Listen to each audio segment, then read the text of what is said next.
Welcome to the J.R. Hendrick Texan Gentleman, a podcast that deals with the early life of J.R. Hendrick. And now, narrating Swimming Meet is J.R. and Jimmy. This one's a doozy, guys, so hold on to your seats. 11:30 a.m. Central. A hard day it was, in between learning about Christine's migraine and being quizzed and grilled by Dr. Harmon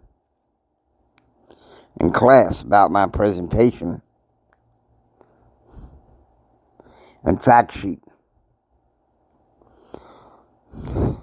So I took a bus from Holden Hall to the rec center.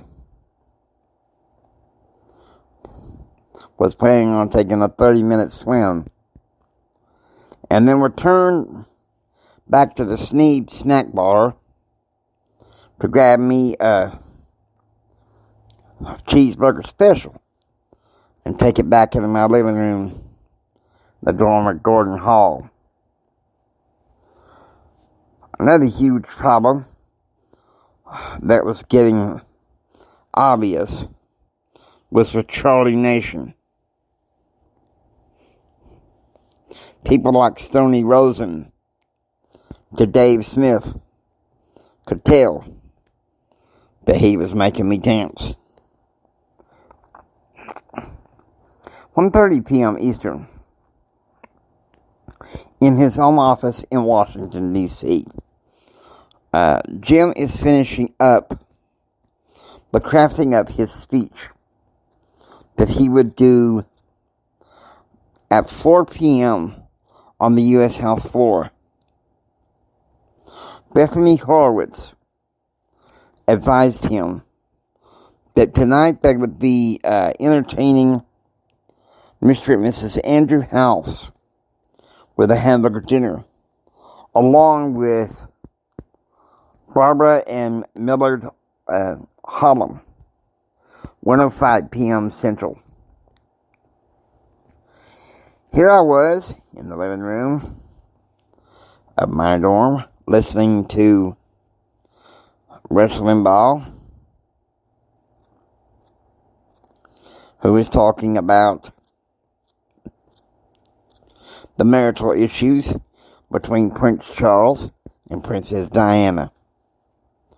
I'm having a cheeseburger special from the Sneed snack bar, and I was informed after class by Brent that Lee Simon had cancel class today because she was going to be presenting a paper at Harvard Divinity School. Reading that class today, had to deal with the stories of Noah. 2 p.m. Central. Debate practice is now underway at the Center for Public Affairs, with the faculty advisor being Marlene Diedrich. J.R. was assigned to defend the Clinton economic care package, which was attached to welfare reform. Although a staunch conservative, this was a position in which J.R. sharply disagreed with his father. 4 p.m. Eastern.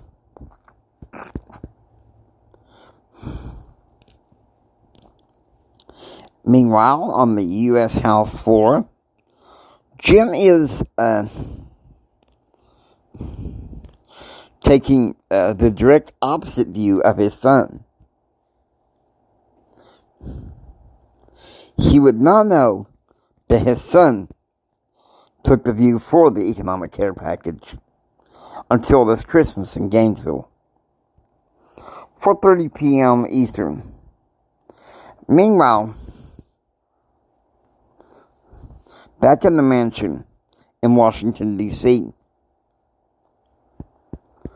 Forever is moping away after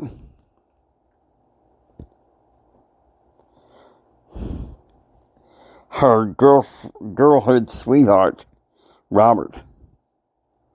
She thought about maybe asking him to come for the year in Washington, D.C., but she was afraid to because she knew that he was captain of the Wills Point High School football team. 4 p.m. Central. Dave Smith pulls his car around the School of Mass Communications. Okay, let's go, Jared said. Good to see you, Dave.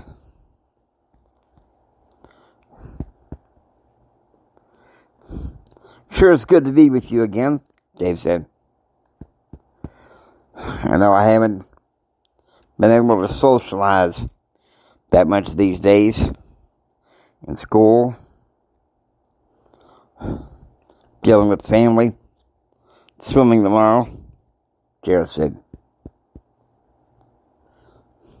I went to see Dr. Galworthy before going to class. And well, he gave me one of his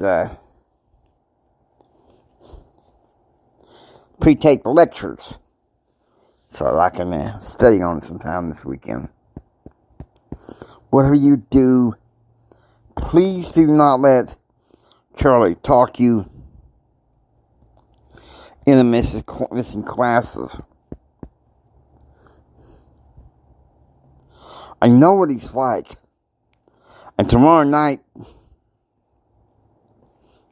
is his couch potato night, Dave said. They drove them to Taco Villa for dinner. 7 p.m. Eastern. In the newly remodeled reception room, Betsy is helping Jim entertain Andrew and Margaret House, along with Barbara and Millard Hollum. Barbara was to start working as a clerk for Justice Ginsburg on October 3rd. 7 p.m. Having a full day today. That day, I had gone early in the morning to get my injection with health services. Minus Charlie Nation. And now here I was at Taco Villa talking to Dave.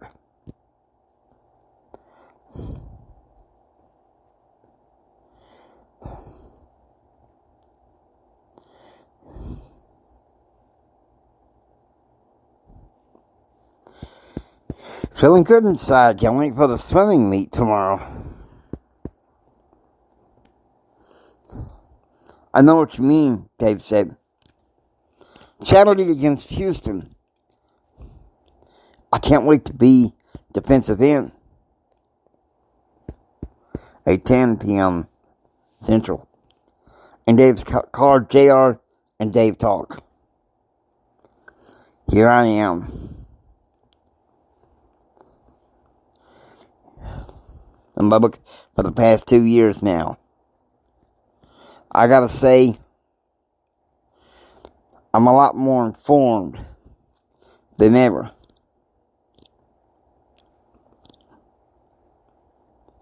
I used to believe everything that my father said. I don't know now.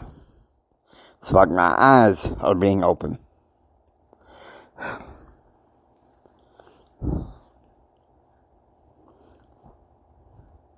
You're the ideal guy, JR, Dave said. I ultimately chose political science over economics. Well, because at first I had it the other way around. But then Dad said, we need more people in Big Spring involved in the political process.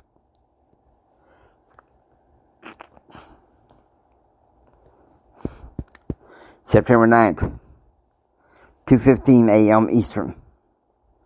Jim is in his home office, keeping an eye on the national TV scene.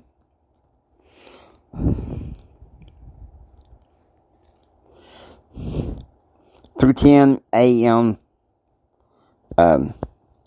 Eastern. Jim is in his home office, placing an early morning phone conversation with Constantine Bush, talking about tonight's party at the Bush Mansion. 5:35 a.m. Central. Ken arrived at JR's dorm at Gordon Hall, helping him pack his things, saying that he'd been in touch with his parents and that they had the condo open for the weekend with Wilma, one of the staff members. They were to have cinnamon rolls before joining the team. 6:40 a.m. Eastern. At the mansion, Betsy strongly advised Christine to miss one more class day of school to make sure she's fully recovered from her migraine. 7 a.m. Central. 2 private jets are alongside one another, getting ready now.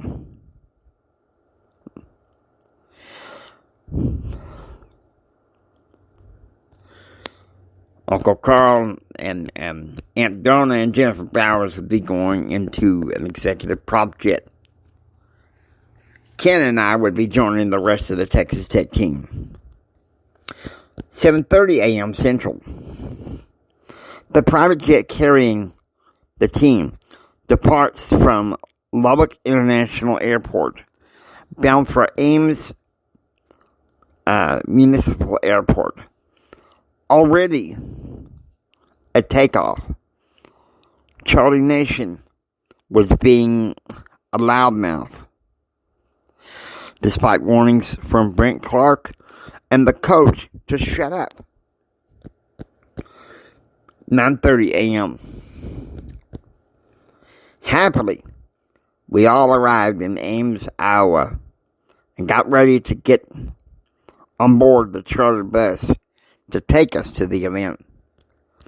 Charlie was talking calmly with this girl on the diving team. The diving team. That's when I got on the bus. And I was breathing a sigh of relief. 9:40 a.m. Here we were, warming up before the 10 a.m. competition, starting out with diving.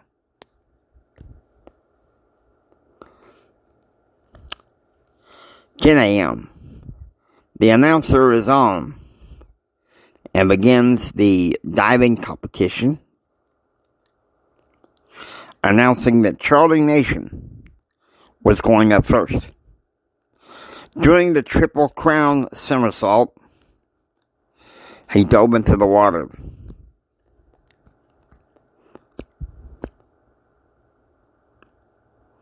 Try hard not to focus on him. Try hard not to focus on him, Jennifer. I'm just glad you came. I don't want him flirting with me.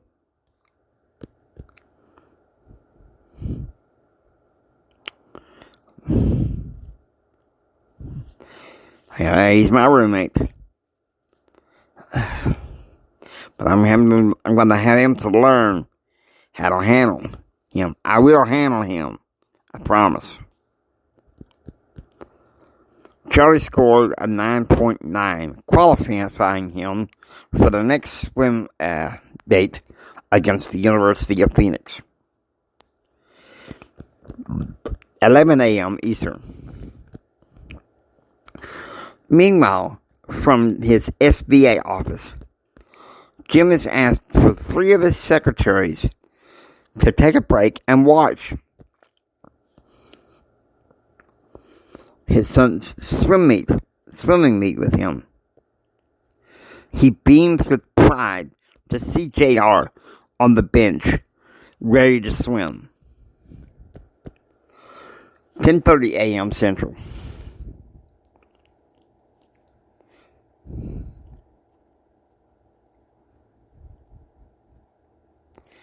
Happily, I pick up the phone and call Mama and ask her how she's doing.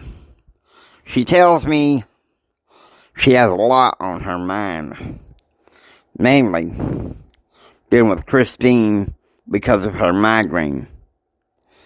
Now, she was also worried about Grandma because of some issues with her cancer that have recently come up. 11:45 a.m. Forever ducks into the computer lab part of the library to check her email to find out that Robert,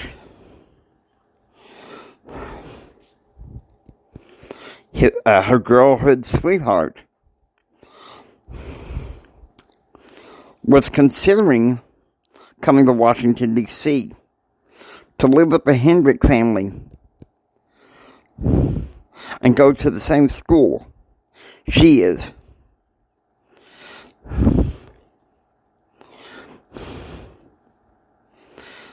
She is happy about this interesting email. 11:20 a.m. Here it is, my qualifying heat. I make my way over to the other end, the end of the pool, over to my lane. On your mark, a young female announcer said on the loudspeaker. Get set. I shot off with the start as this buzz went off, and I was able to do reasonably well, doing the 50-yard freestyle the whole way. 11:30 a.m. I was dismayed.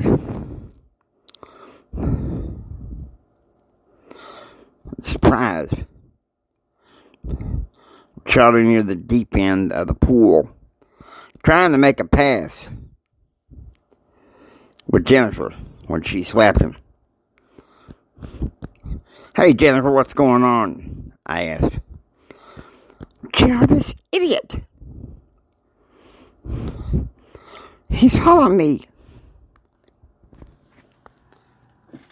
The following is of the night. How very dumb and stupid, Charlie. That's my girl you're hitting on. Why don't you just move out of this place? Wait. She didn't say. I told you she is my girl. I'm telling you to move outside. Hey, I didn't mean nothing by it. I told you to step aside. Don't bother her again, you hear? Yeah, sure.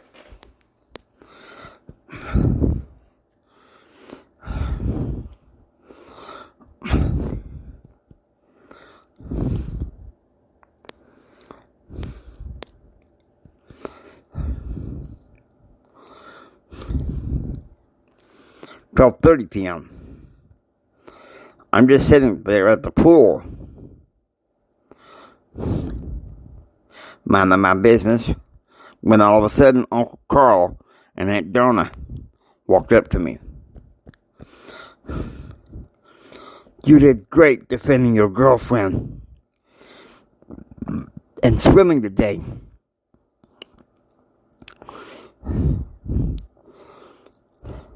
Your daddy should be very, very proud. I didn't win any medals. That's not all that matters, Junior, Aunt Donna said. Defending your girl,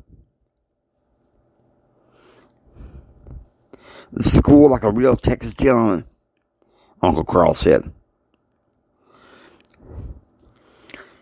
Problem is, your father's typically chasing politics.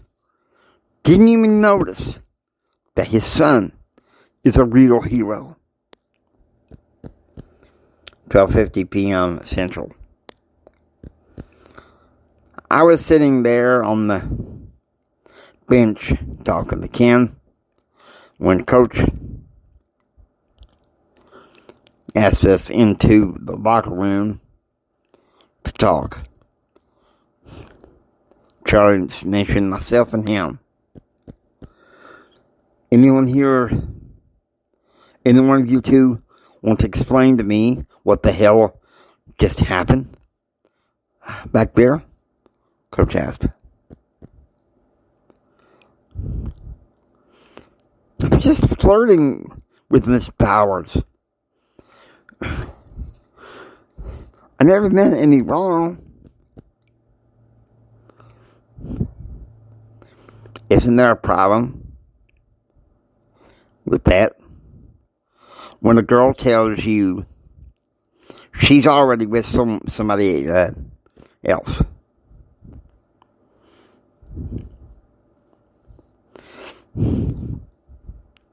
You should have stepped aside. Well, you're the one that chose to slug me into the pool jar. Okay, so here's what we're going to do. I've already been informed by the ethics committee that Charlie is going to get his award for diving. He's going to go up there and receive it. But you're both suspended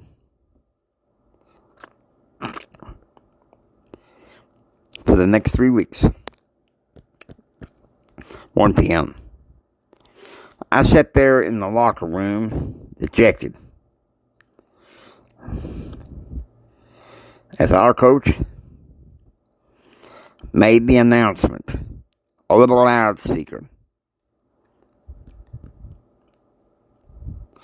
that Charlie Nation won the diving competition.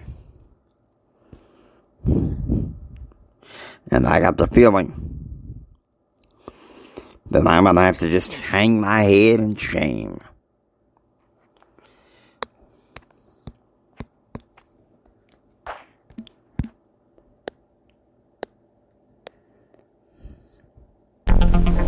I hope you enjoy listening to the J.R. Hendrick Texan Gentleman. If you like what you hear, please subscribe and become a part of the adventure. This is the James A. Hendrick Empowerment Network saying get ready until the rest of the story is going to be a bit interesting from here.